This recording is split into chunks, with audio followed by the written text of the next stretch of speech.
Assalamualaikum warahmatullahi wabarakatuh. Selamat pagi dan salam sejahtera bagi kita semua. Kami dari kelompok 7 akan mempresentasikan hasil diskusi kami mengenai materi distance learning atau pembelajaran jarak jauh. Saya Wintan Pareza dengan NIM 2211225161 dan rekan saya Asih Pujiaryani dengan NIM 2211225105. Dengan kemajuan teknologi terbaru, siswa dapat menjadi lebih terlibat dalam pembelajaran melalui interaksi, namun tetap menjadi tanggung jawab guru untuk mengatur pengalaman instruksional untuk mendorong interaktivitas, menurut Simonson, Smaldino, Zbek tahun 2014. Selanjutnya, definisi pembelajaran jarak jauh. Pembelajaran jarak jauh yakni pada saat proses pembelajaran tidak adanya interaksi secara langsung dalam bentuk tatap muka langsung antara guru dengan siswa, menurut Munir dan kawan-kawan tahun 2012. Merancang pembelajaran jarak jauh. Apa saja sih yang harus dirancang sebelum melakukan proses pembelajaran jarak jauh? Elemen kunci dari definisi normal pendidikan jarak jauh menurut Desmond Keegan tahun 2016. Pertama, adanya pemisahan fisik peserta didik dari guru. Kedua, program instruksional yang terorganisir.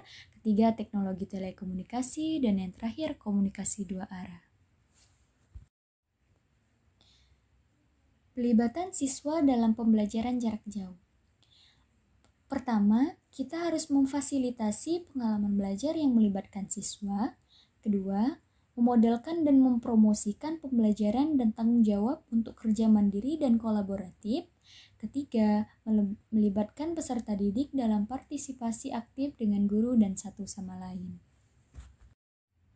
Elemen yang perlu dipertimbangkan oleh guru.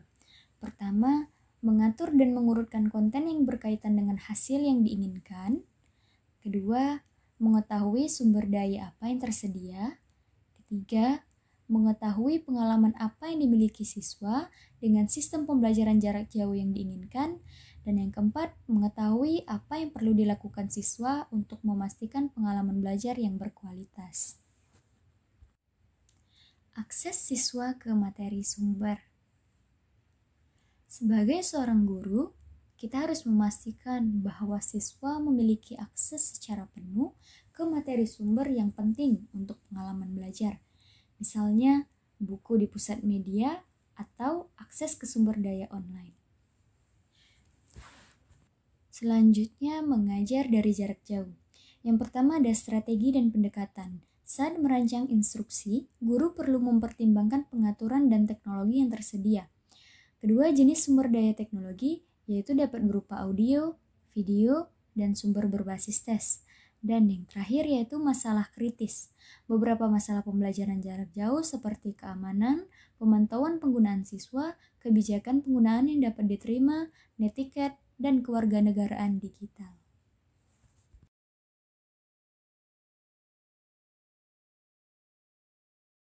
Selanjutnya, strategi dan pendekatan. Fungsi sistem telekomunikasi instruksional. Pertama ada penyajian informasi, seperti presentasi dan demonstrasi guru, presentasi siswa, sumber daya kelas, suara, dan gambar bergerak. Selanjutnya berlatih dengan umpan balik, seperti tanya jawab, bimbingan sebaya, pengujian, kegiatan kelompok terstruktur, proyek kelompok, dan diskusi. Selanjutnya akses ke sumber belajar, seperti bahan tes, materi audiovisual, sumber daya online, bahan pustaka, dan yang terakhir kit. Selanjutnya, keuntungan pembelajaran jarak jauh. Pertama, ada berbagai media yang digunakan. Kedua, informasi terkini. Ketiga, pertukaran ide. Keempat, komunikasi yang nyaman. Kelima, interaktif. Keenam, sumber daya ekstra atau canggih. Dan yang terakhir, yaitu remediasi atau pemulihan kursus.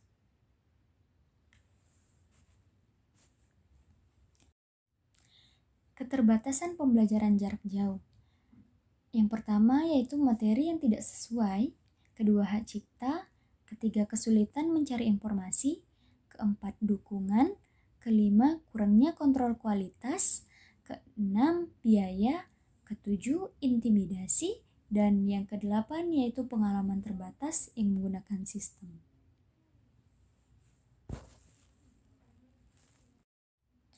Selanjutnya, mengintegrasikan sumber daya jarak jauh ke dalam pembelajaran. Pertama, ada sekolah umum virtual. Kedua, menghubungkan dengan teks. Ketiga, mengintegrasikan web quest. Keempat, menghubungkan dengan konferensi komputer. Kelima, terhubung dengan orang tua. Keenam, terhubung dengan guru lain. Ketujuh, terhubung dengan komunitas. Dan yang kedelapan, yaitu koneksi kursus.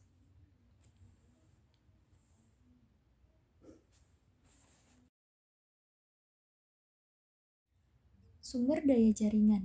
Yang pertama ada jenis jaringan, seperti LAN, WAN, intranet, dan internet.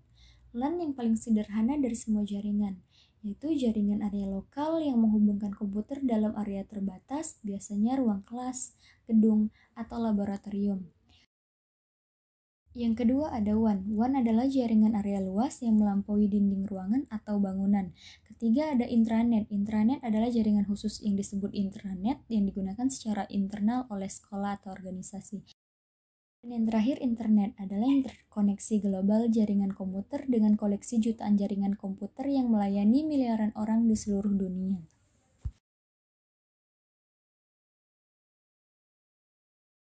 Selanjutnya sumber daya jaringan seperti World Wide Web atau yang disebut web adalah jaringan yang memungkinkan untuk mengakses, melihat, dan memelihara dokumen yang dapat mencakup teks, data, suara, maupun video.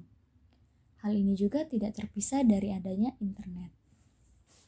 Selanjutnya sumber daya jaringan yang ketiga yaitu mengevaluasi sumber daya online. Sebagai seorang guru, kita harus mengevaluasi sumber daya online yang telah kita gunakan selama proses pembelajaran jarak jauh, agar proses pembelajaran yang kita lakukan dapat tercapainya tujuan yang telah kita tetapkan sebelumnya, dan hasil belajar dari siswa pun tercapai dengan maksimal. Dan sekian, terima kasih presentasi dari kami.